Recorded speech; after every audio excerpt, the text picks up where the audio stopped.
the people who need blockchain technology the most on a day-to-day basis, they're located in parts of the world where financial infrastructure is not great, where inflation is really high, where wages are low. The places where the capital allocators are, right? It's not these places. So you have this weird dynamic where people are like, where is the adoption? Where is the adoption? But they just need to look beyond their border to see where crypto and blockchain is actually being used by everyday people. And it might challenge a lot of their assumptions about how they think that mass adoption will actually happen. What does ownership mean? Oh, I can buy and sell my thing. No, ownership means that you have skin in the game. Gaming and DeFi, the intersection of these things is what created play to earn. I do not like this idea of financial nihilism, that crypto is just one big casino. Crypto is a life-changing, world-changing technology that can bring economic freedom to people. Ronin, compared to Base and Solana, is destroying them when it comes to retention. And I think that's also why we were so strong and we're able to come out of the bear market, being basically the first thing to rip and get the show started again.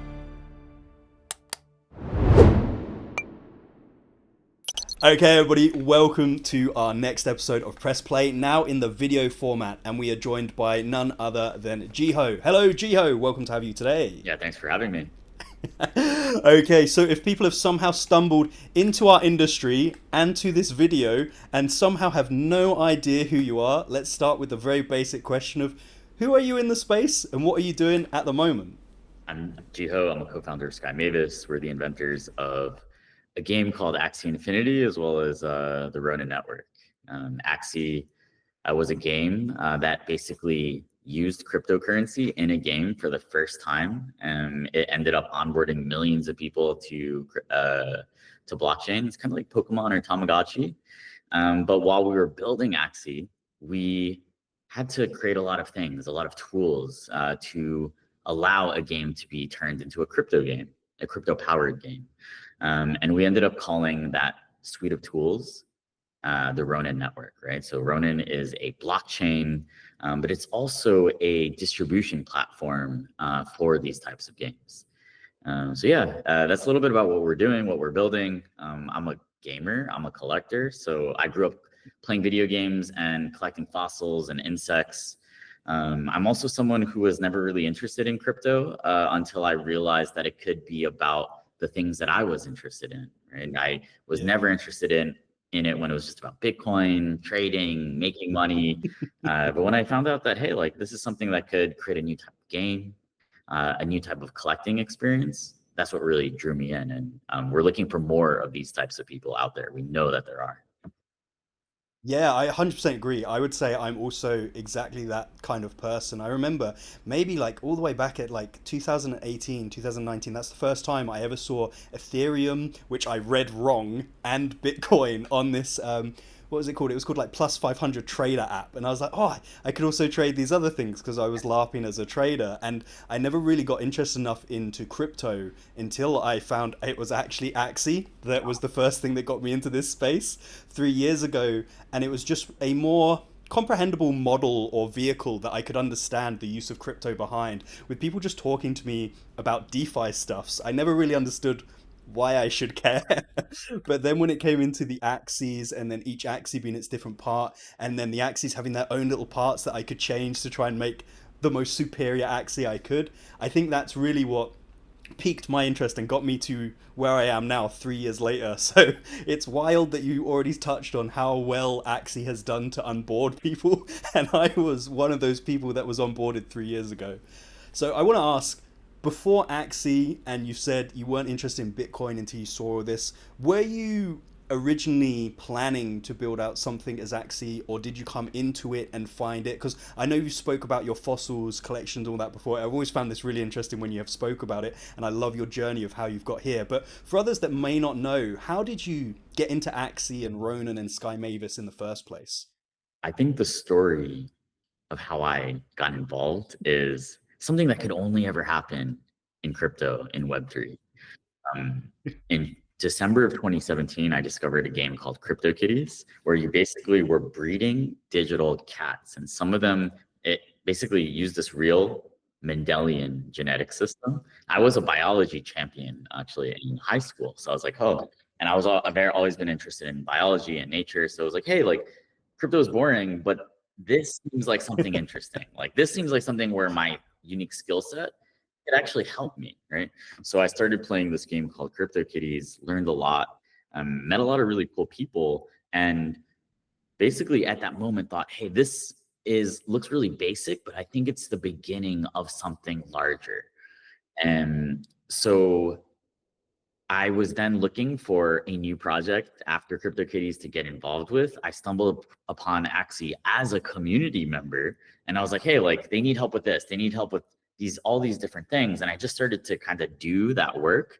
Uh, kind of as you see often in crypto, right? Community members trying to help out. Yeah. And I just, and it kind of started to take more responsibility over time. I joined the team, and then when we ended up founding Sky Mavis about, about a year later, I became kind of a formal co-founder. But I really came from the community, so I believe that I kind of have this unique perspective, right? Where, I can see things from the community, from a community member's perspective as well. In the CryptoKitties community, I was actually one of the biggest fudders. I was always very angry. Um, I think I have a unique perspective in that sense. Yeah, I love the story behind that because to me, until I first heard you tell this story, which was quite a while ago now, I think, because I've spoke to you a bunch throughout this time, I would never have thought of Axie without you. And I think there's a lot of people out there that really don't see Axie existing without yourself. And then to find out that I remember the very first time I found out that you started as a community member and not like the original people that made Axie.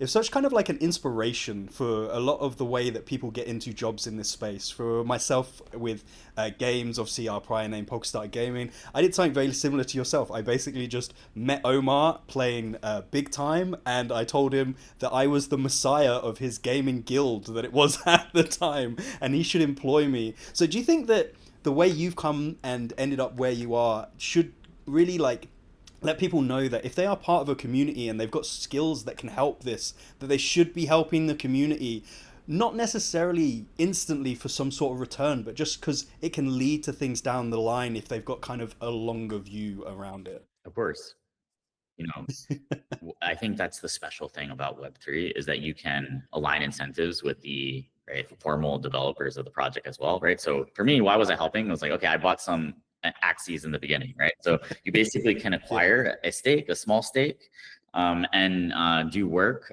to help ensure that the project is successful. And this is the power of aligned incentives. It's kind of like this magical kind of referral system that is unique to Web3. It is kind of a distribution strategy that is unique to Web3. And it's important because there are also a lot of Web2 or traditional distribution strategies that are pretty easy to execute in the outside world, but very difficult in Web3. So understanding, right, like how you align incentives with the community, inspire them to take action and feel ownership of the project. Right? People talk about what is the benefit of Web3? They say ownership. And they're like, what does ownership mean? Oh, I can buy and sell my thing. No. Ownership means that you have a direct skin in the game, literally, within these types of projects. And you don't have to be a formal employee to make a difference and to help the project succeed and also benefit from the positive change that you're catalyzing with the project. Yeah, I love the part you just said there about you don't need to be a formal employee to like make an impact on the project. And it kind of brings me on to one of the things that Sky Mavis, Axie, Ronin, with all the people that adopt Ron now on their handles without there.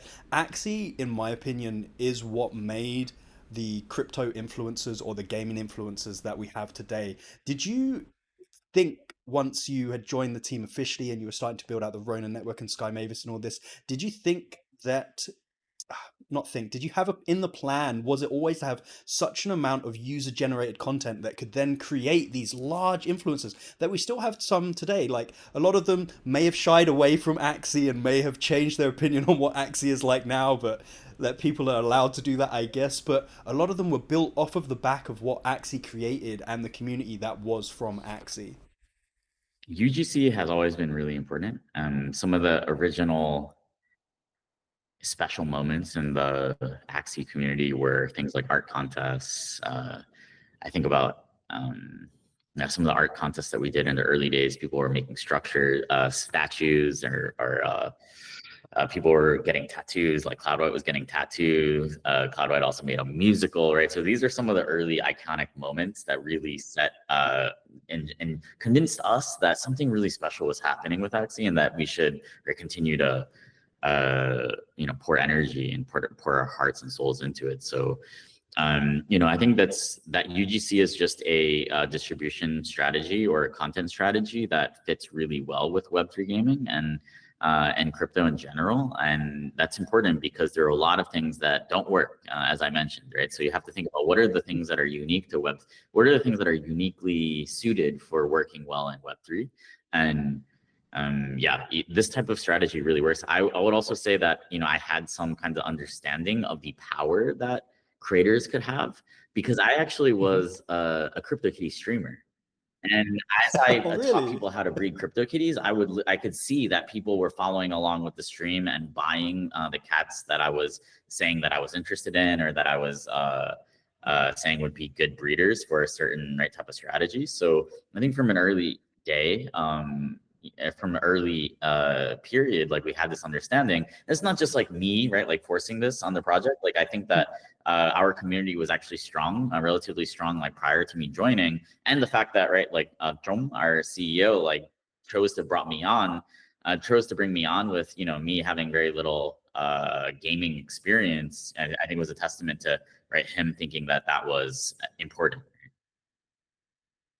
100%. I think it it really is a lot of things that people that join the space now don't understand, how some of the people that are big creators in the space started off as a very small creator with Axie and were doing things like you were doing there, not necessarily just streaming and showing people what to buy. I remember I used to be someone that would be taking on stuff from, it was Spam and Rice was the person I was Mhm. watching through Axie, and I was copying all of the reading that he was telling us to do. And now that I've now moved in through the space as well, I've managed to meet all of these creators that I started 3 years ago watching as well. The same thing that you were streaming, showing people how to do these things, and just being a vehicle to pass the knowledge on to other people that's in a much more digestible way than telling someone to go and read your white paper or something like that. If you've got a person like explaining it to you and showing you step by step, I think it's just something that works a lot better. And it's something I've noticed a lot more in Web3. There's a lot tighter.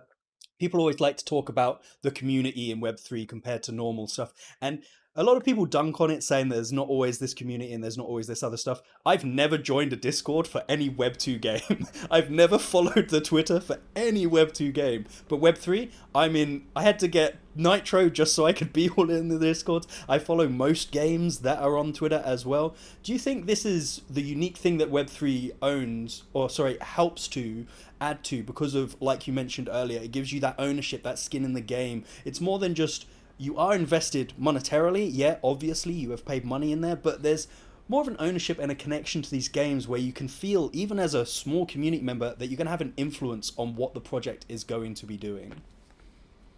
That is one of the benefits of ownership, is that you feel responsible for the direction of the project. You feel like you can have an impact on the project's direction. And these are the facts of life that Web3 founders will need to deal with, right? Because this can be a double-edged sword, because it creates a lot of passion and a lot of strong opinions. Yeah, I think you touched on it there and led me nicely into what I was about to set up for my next question. Of it very much is a double-edged sword, and we have seen some of these large creators now that built their platform off of Axie that are now gone back and said that Axie was never an enjoyable game. It was a scam. It was never built well. All this sort of stuff. How does that kind of make you feel as someone that is a core member of the team that started as a community member as well? That people can flip flop and look back on the past and say stuff was so bad compared to what it is now. Like, you can obviously imagine that our space has evolved a lot since when Axie's time was the main focus. Not saying that Axie doesn't have focus now, because it's still one of the games that definitely has a huge draw about it 3 years later, which cannot be said for a lot of these games. But how does it kind of make you feel that people are trying to paint it as something that was bad that long ago, when it really wasn't, and it has managed to grow with the space as well? That was a popular argument that I saw when crypto was in decline, right? From 2022, parts of 2023. I think that the longer that time goes by without there being a smash hit that takes the world by storm in Web3 gaming like Axie did, people realize, hey, it's actually hard to do what they did. They actually did something impressive that's really, really hard to replicate. So, I think like maybe I thought some of the criticism was a little bit unfair in 2022, 2023, but at the same time, I also understand that people are just upset during a bear market. But I think that generally I've seen this kind of revision to the historical record, especially with the rise of Ronin being able to leverage Axie's initial success into becoming this dominant gaming chain, king of the gaming chains and distribution platform. And I'm starting to see that, hey, people are going back and saying, hey, actually Axie was the OG, and we all owe a lot to it. So I think maybe there was some unfair criticisms of it in the past, but I think largely people are starting to appreciate the historical importance of Axie, as well as the great traction that it continues to enjoy today. Right, it's really hard to have a game that has success for years on end. And I just posted some charts where Axie Classic and Origins are both growing right now, both over 100,000 DAU. And what other Web3 games? Probably count on half of a hand. The Web3 games that are up there. So. Yeah, I kind of feel that way and completely agree when I see these people that are talking bad about Axie. Like, even if what they are saying is true, which I don't believe it is, their game or their project that they don't like, they like now, wouldn't be here if it hadn't have learnt from what apparently they believe Axie had done wrong. And then to say it's not good in the current market, and you can quote DAUs like this. I know there's games out there that think they are king of the roost and they get a DAU of less than 100 people. So I kind of feel it's a bit unfair, and it's definitely, I feel, unwarranted, and a lot of people are just a bit sour about their loss. Because I remember for a time, I will hold my hands up, I was down on Axie for a bit because I managed to lose all my money. Because what I did was not listen to Spam and Rice, who told us all, don't build your team during the preseason, because when the season comes out and it gets patched, your team might get wrecked. I thought I was more intelligent. I then proceeded to get wrecked and was a bit salty. But then in hindsight, I was warned against it. I was given all the information not to do that. I wrecked myself. So I do see kind of both sides, and I'm definitely more of a supporter now than I may have been back then, just because of seeing the complexities of all these other games that think they're going to be the ones that are going to come out there, they're going to be the smash hit, and then they're just not. And then you see them disappear to the wayside after maybe 9 months to a year. Some of them are still going, but they're kind of struggling through, whereas Axie still is got such a pull to it. And it kind of feels to me that a lot of that is based off of, people call Ronin also the community chain, not only the gaming king of chain. It's the, if you can move to Ronin, you've kind of got like a off the shelf community you can bring in. And it kind of brings Proof me of to community, a right? negative. Like community, what is like the thing that we provide, right? Is like, because all chains are kind Yeah. of commoditized these days, right? This is in Mm-hmm. our basically the Ronin white paper, right? Is that tech eventually Yeah. gets commoditized. Tech just needs to be like Mm-hmm. stable, like table stakes. Eventually, it will all work. Mm-hmm. Even like you can even say this about user experience, to be honest, right? What is the thing Yeah. that will differentiate the chains is the culture, the community, the 100%. traditions, the those are the things that, right, basically can become a unique selling point for a chain.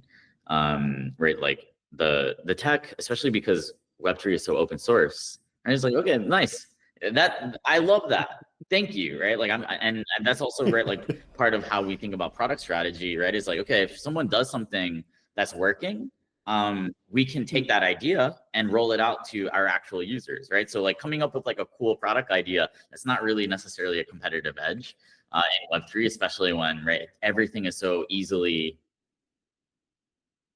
transported from Mm-hmm. chain to chain. Yeah. Yeah, I would 100% agree with that. Like, as a gaming user, and people often ask me this, what is my favorite game? Sorry, favorite chain to game on? And ideally, I don't notice. Ideally, I don't notice what chain I'm gaming on, and it's the people that are also within that structure that are playing on that game, and from the community that is already built up around that chain. And I think that's what chains offer the most to people, because technically some of these chains are different. I'm not a tech whiz, so I can't actually speak on exactly how they are different, but you notice when you go to one of these chains or some of these chains and there's no one else playing there, whereas if you go to a Ronin game, there's likely going to be people playing that game because of the Ronin effect. And I know one part of the Ronin effect that we've spoke on previously and lots of people love to harp on, and it's the idea that there's a lot of bots out there, but then you go to these events that happen in the Philippines and it turns out the people that they are calling bots are just regular Filipino people.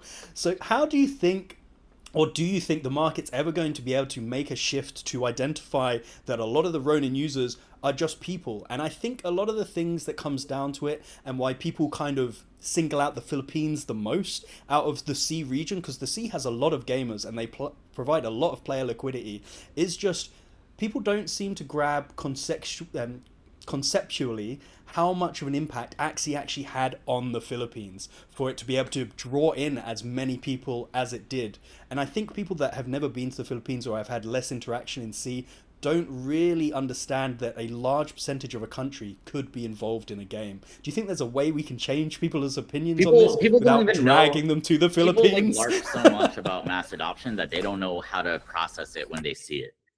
That's my takeaway, right? And so many people talked, said bad things, had Mm, bad takes on play to earn, and now what do we have, right? It's like now everyone is just upset about meme coins, right? yep. So whatever is popular tends to attract a lot of hate and a lot of haters. I was lucky to have met people with 50 million plus followers in the last cycle, right? People with huge followings, right? And what I Mm. noticed is that, hey, if you don't have like detractors, naysayers, then you're not winning. You're not doing clearly you're not doing enough.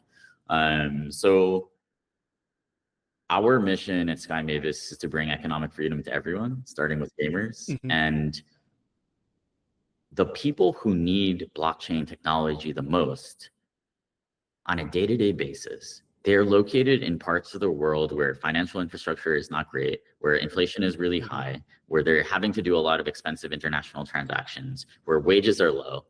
And these are actually, right, it's a little bit weird because the places where the capital allocators are, right, it's not these places. So you have this weird dynamic Yeah. where people are like, where is the adoption? Where is the adoption? But they just need to look beyond their borders to see Mhm. where crypto and blockchain is actually being used by everyday people, and it might challenge a lot of their assumptions about how they think that mass adoption will actually happen. And also, this unlocks some things, because if you look at the data and you look at the people, you'll realize that actually crypto is actually being adopted very quickly and on a large scale. And that's good because, right, we all need we're all looking for signs that this thing is working. Yeah, exactly. Like, I completely agree that it's people that are kind of trapped in maybe their own country or their own way of life or their own perceived vision of the world. As someone that's lived in, I think I've lived in a lot of countries at this point, and I can't remember how many. And I've not lived in the UK now for 9 years, and I've been over here in Asia as well. The amount that Thailand itself is bringing on crypto and is keen for crypto. And for example, Ayana that works for us, she got free tickets to all of the Thai blockchain week stuff because there was a deal between the government and the university she goes to.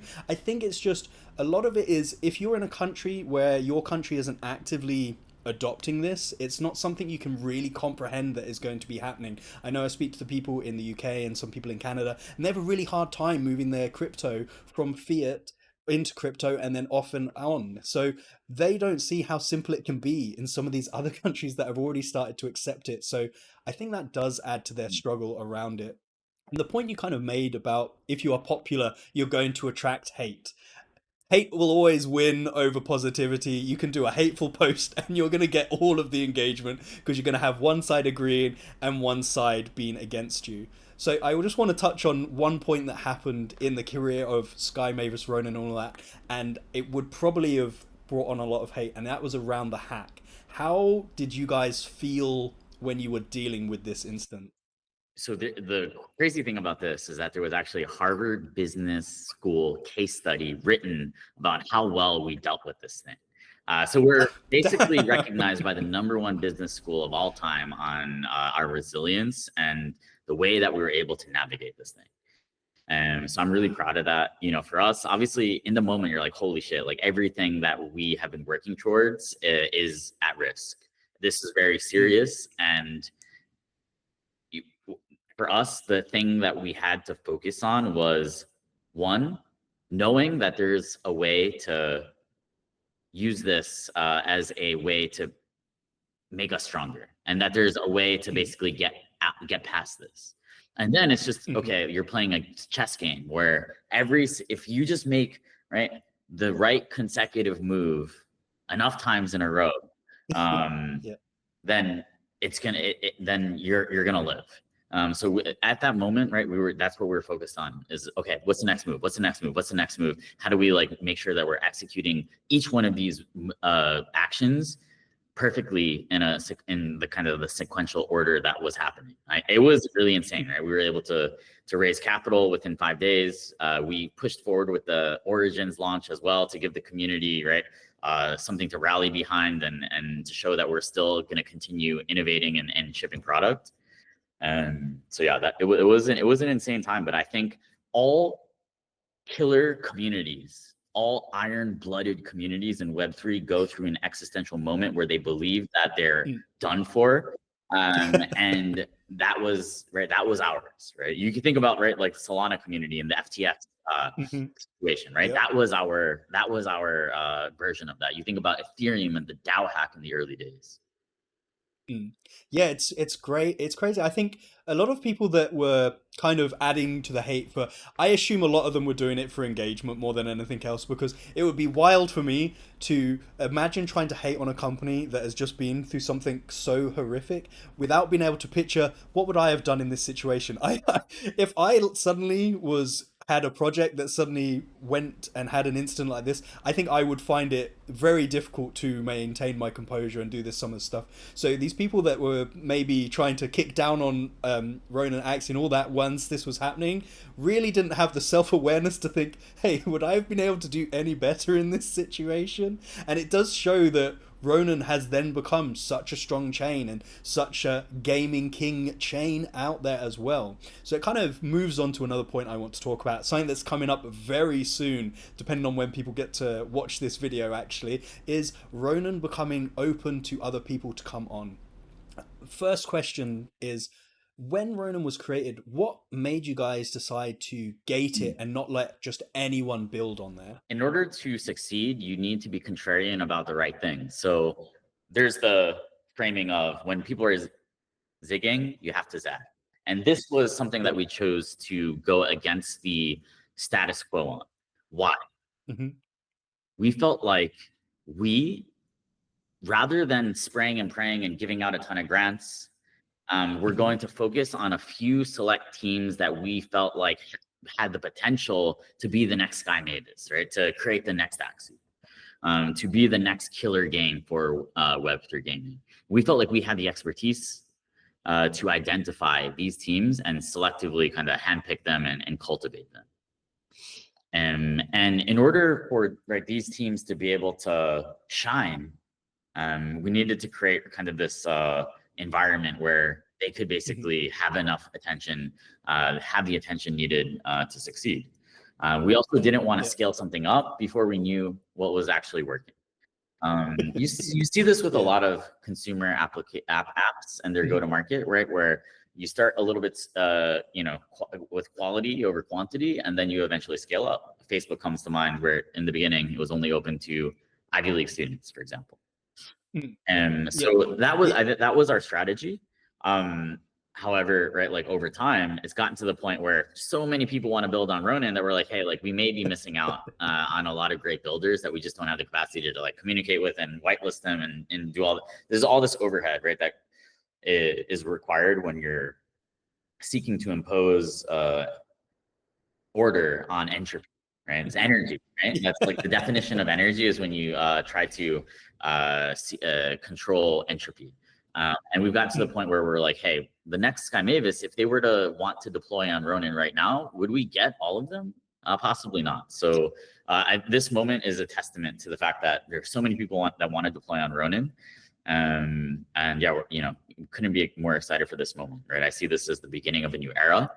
And I'm excited to see what happens. Obviously, right? Like we have some, and we've been making a ton of announcements of coming to Open Ronin. Also have some saved for the day of and the weeks after. But then I'm sure there will also be teams and games and applications that show up out of nowhere and take us by surprise. And that's probably the thing that I'm most excited about, is like being shocked and delighted by something that I wasn't anticipating.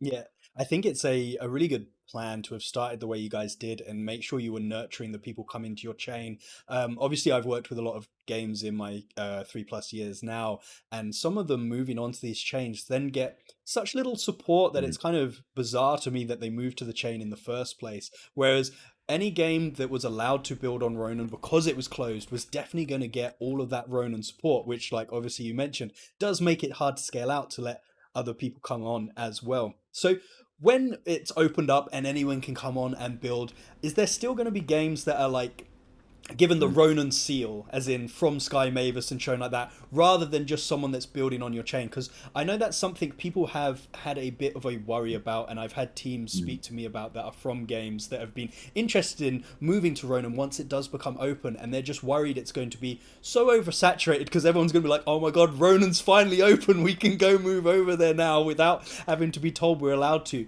If there is some of these dark horses coming along, are they ones that you guys are then going to try and foster and put the Ronin seal on to show they are on Ronin and they are supported by Ronin as well? So this is something that we've been discussing internally as well as with the community. And my hypothesis is that Sky Mavis's seal of approval and our direct support will become even more important potentially in Open Ronin, where people are wondering, right, which games are worth putting their time and their resources into. Just like, right, like we're starting to see this with the rise of meme coins on Ronin. People are like, oh, like this guy, asking me. My DMs are now inundated. It used to be actually a couple of weeks ago that I didn't need to even close my DMs on Discord, but now it's like my Discord is crashed because everyone is like, Jihoz, like this is, check out my new project, check out my new meme coin, etc. Right? So a lot of these builders will be looking for this seal of approval. This is something that I'll be talking about at ETH Denver, right? But it's like, even on Ethereum, which is an open chain, what are the things that people want from the Ethereum Foundation, right? They want that seal of approval, stamp of approval. They want that distribution. They want retweets. They want the Ethereum Foundation to be using their app. They want Vitalik to be writing about it, right? So that's kind of also like, I was just talking to our team about this yesterday, right? Is like, what is the mental model for what we continue to do when Ronin is open? Is like, let's do the things that people are basically asking and begging the Ethereum Foundation to do on Ethereum, right? Because this is not just about tech. This is about getting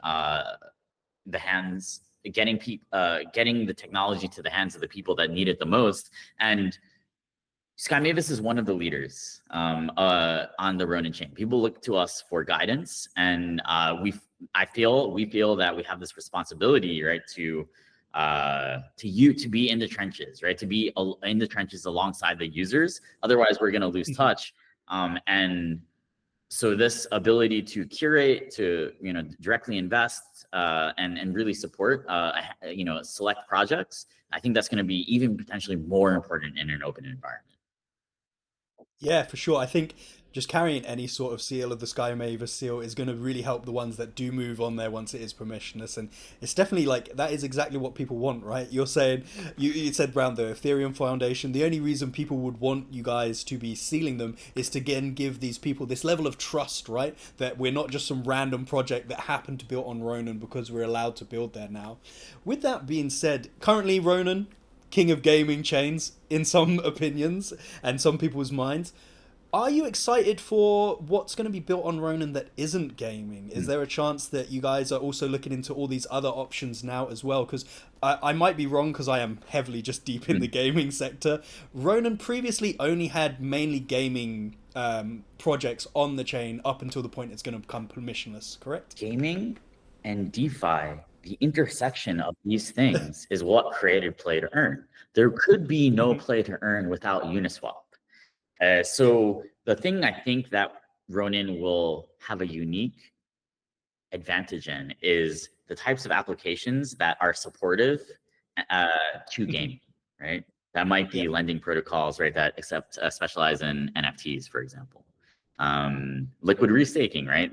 This is where like everyone's obsessed with staking and restaking their RON, right? So liquid staking protocols, right? LST, Owl from the community is working on something like this. So I think that Hmm. there's, when I met Hayden, the founder of Uniswap, I was Hmm. surprised that he knew who we were, and he was really into.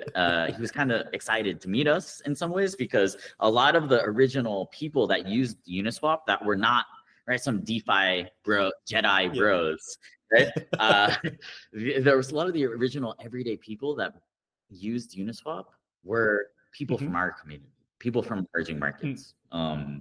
So I do think that we also, just as we have had Ronin become this distribution mechanism for games, I also believe that we can have a similar effect, right? Bring the Ronin effect to other types of applications, right? And we're starting to see this with Tama, right? Tama meme that's doing better than a lot of the meme coin kind of launch pads on other more hyped, potentially, right? Like quote unquote more hyped chains. Yeah. Because yeah, we have the users and a lot of stuff is about like right, a lot of crypto is gamified and a lot of these applications are gamified, so having gamers as kind of like an initial core user base I think is a great fit. This is very part of the core thesis of why we choose to specifically hone in on games, right? Is Yeah. that gamers are a great archetype of everyday people, right? There are billions of gamers, and within these billions of gamers, right, there are a lot of people who are good fits for becoming users of crypto applications beyond Web3 gaming. Yeah. 100%. I think that a lot of things that all gamers have in common in my mind is you need to have some sort of at least a mid level of technical understanding to come into a gamer because you're having to play these games on tech and most of us will have had to have dealt with a problem at some point to do with whatever devices we are using to play these games, and I think that kind of lets up for a type of people that are um, more in tune with bringing on some of this new technical knowledge that they're going to need to be able to participate in all these different things that could be building, whether that's gaming or the DeFi stuff outside, or just basically infrastructure to support these games that are on the chain as well. And you've kind of already mentioned the platforms coming along and meme coins coming to Ronin, which has already happened as well. I just want to ask, as someone that I only do games, I kind of occasionally go into memes, but I have got the worst luck and I only pick ones that go straight to zero. What is your opinion on meme coins? Is this something that may have some staying power to it, even though it is built on just the idea of having some fun? Or do you think this is a next flash that's then going to maybe go the way of Telegram games, which were huge maybe only 6 months ago, and I don't think I see anyone mention them today? Memes have proven their staying power over a couple of cycles now, right? So Hmm. last cycle, things like SHIB and Doge, for example, were Yep. really popular. Those are kind of Ethereum-based memes. Pepe, obviously, during the bear market. Hmm. You're obviously seeing a lot of craziness in the meme coin space, especially like related to like Solana and the Trump stuff. Yep. Some of it is good and introducing people to crypto. Some of it is a little bit more controversial and questionable. And I do not like this idea of financial nihilism that crypto is just one big casino. I believe that Yeah. crypto is a life-changing, world-changing technology that can bring economic freedom to people. Anyone who doesn't believe this has never stepped outside of their comfort zone or their bubble. They haven't lived in countries with very low wages. They haven't lived in countries with very high inflation. And they don't understand, right, like the history of hyperinflation and things like that.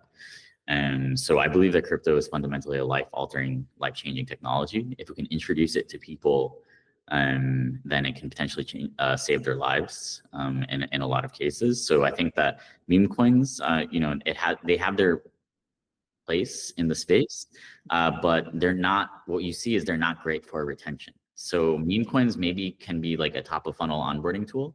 This is something that I also see as like a lot of my friends, hey, they'll be interested in meme coins, or they even start their own meme coins. And then what I'll do is like, hey, Mm. like, I'll give you, you started your own meme.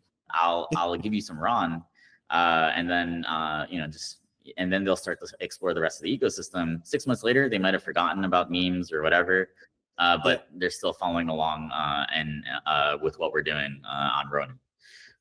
So that's Yeah. kind of that's the way that I see it. I think that there are certain points, and I can see like for serious builders, it feels kind of bad sometimes to see, right, like what's happening what's happening with them. But I think like you can never be angry at the market. That's not a sustainable or plausible way to live your life, right? So they are what they are. I think that they have their place within crypto. Right. So one way to think about it is that different types of applications, right? If you think about like a marketing funnel or a user acquisition Yeah. funnel, different types of applications specialize in different parts of the funnel. Gaming is great for both activation, awareness, onboarding, and retention. Whereas it's kind of well-rounded. Whereas something like memes, right, is maybe good for activation and onboarding, FOMO, right? But Yeah. not great for retention, right? So I think that a chain without gaming might have problems with retention, and that's actually what we Mhm. saw in 1KX's new thesis on Ronin, which I highly recommend you read. He showed that Ronin, compared to Base and Solana, is destroying them when it comes to retention. And I think Mhm. that's also why we were so strong and we're able to come out of the bear market, being basically the first thing to rip and get the show started again. Yeah, no, I 100% agree with that. And the idea that crypto is what you use it for, like, I would completely agree that memes do have their place in the space, but they're not necessarily the, I would say, the bigger picture of what crypto can solve. As to your point of countries that have a low wage and they have some financial struggles with moving money around and such like that, I would completely agree. Over here in Thailand, it is an absolute pain to get money out of Thailand once you have brought it into Thailand. The main way I've onboarded people into crypto has not actually been games. Even though games is the only sector I really work in, I've only ever been bringing people in when they've been trying to move money globally, and crypto is easily the solve for that and is found to be the easiest solution. But I would say that memes have their place, but I would also agree with you there that games is going to be the retention mechanism, I think, for the most part. A lot of the projects I've used outside of gaming, I've used because they had an airdrop and they were basically paying me to use their product. Whereas games, I'm just playing because I'm having fun playing with these games as well. So I'm going to move on to a kind of bigger question as we get to the end of what we're doing here, and that is, what do you see coming for 2025? Do you think we're going to be seeing a lot more stuff coming out hot? Recently, we've had Off the Grid that did really well at the end of last year. We had our Game Awards over there in the Philippines, which showcased such amazing games that are now coming into the space compared to what they were 3 years ago. What do you see is going to be coming in this year for 2025? And a bonus add-on, do you think it's going to include AI? For us, a big, obviously our big point of focus is opening up Ronin, and we see that Mm-hmm. as speaking of the Game Awards, right? My speech kind of focused on, hey, right, there's a lot of work to be done, and this is actually time for unity, and I think that Open Ronin is the type of event, the catalyst to really unify and create more bridges and alliances between the teams in gaming, where a lot of the teams that were, we can't come to Ronin because, right, like we're, you know, we would have to be exclusive or something like that, right? Like basically it it's going to be breaking down the barriers for a lot of different teams to be working alongside us. So I think like, one big theme is unity. And, I do think that as a founder, you have to be aware of macro climate. And so you kind of have to be someone who understands how to time the market as well as how to operate in the market. So I think it's much harder than being an investor, to be honest. And I am someone who used to run a fund. So, I think that the macro backdrop is going to be important. And I think that there are a lot of people who are still underestimating, the Trump administration as well. So we'll have to see. But, I think like if they can do a lot of great things for not just crypto, but more so the global economy, basically increase energy production, which would unlock the Fed to start lowering interest rates, then that will have great effects for gaming and Web3. One of the things that you're seeing right now is that, okay, like, a lot of the capital is just going straight into Bitcoin. What was the big thing that was moving DeFi and kind of by association gaming last cycle was a situation where you had massive TVL flowing into DeFi. And so basically, I also see DeFi as a play to earn game in some ways. But what basically determines the profitability of this quote unquote game is the net spread that you have between fiat in your bank account and on-chain lending rates, right? So right now you can get 5% in your bank account because interest rates are really high. And you can get maybe 8% on Ethereum, 8 to 10%, right? That's not enough of a spread compared to last cycle, where it was like you get 0 in your bank account and you could get like 8 to 12% on Ethereum by using DeFi. So I think one of the things, the things to look at is like, well, right, if interest rates start to drop and crypto speculation, especially on-chain speculation, starts to go up, that should be good for Ethereum. That should be good for DeFi. And I think gaming, because it's so related to DeFi and kind of really comes from the Ethereum, right? There's no gaming on Solana, for example, right? Or very, very little that you would. Right. So it's like actually gaming right now is kind of like an EVM related phenomenon in Web3. And so we're, for better or for worse, have to be very aware of the macro climate. So those are the things that I'd be looking at. I think that, with interest rates set to start to decline and potentially even sharply decline, that can be a massive positive catalyst for DeFi, for Ethereum, for the EVM ecosystem, and for gaming more broadly. So that's something that I'm keeping an eye on as well. I think that, this year we're starting to see finally the trinity of strong game, strong economy, strong leadership among the team. This is basically what you need, right? Everyone's like, oh, you just need a fun game. Okay. It's freaking obvious, right? And you're like, oh no, it's more like about the economy. It's like, no, well, you also need an immersive game. You have that like annoying back and forth. But then you also need the teams that have strong leadership capabilities and can rally the community and find ways to basically scale their respective mini movements, right? So teams like Pixels come to mind, for example, right? 100%. And I think we're starting to see that those 3 requirements present in way more teams. So I think that will make massive progress when it comes to these game economies being really strong. And yeah, so I think that's something definitely to keep an eye on.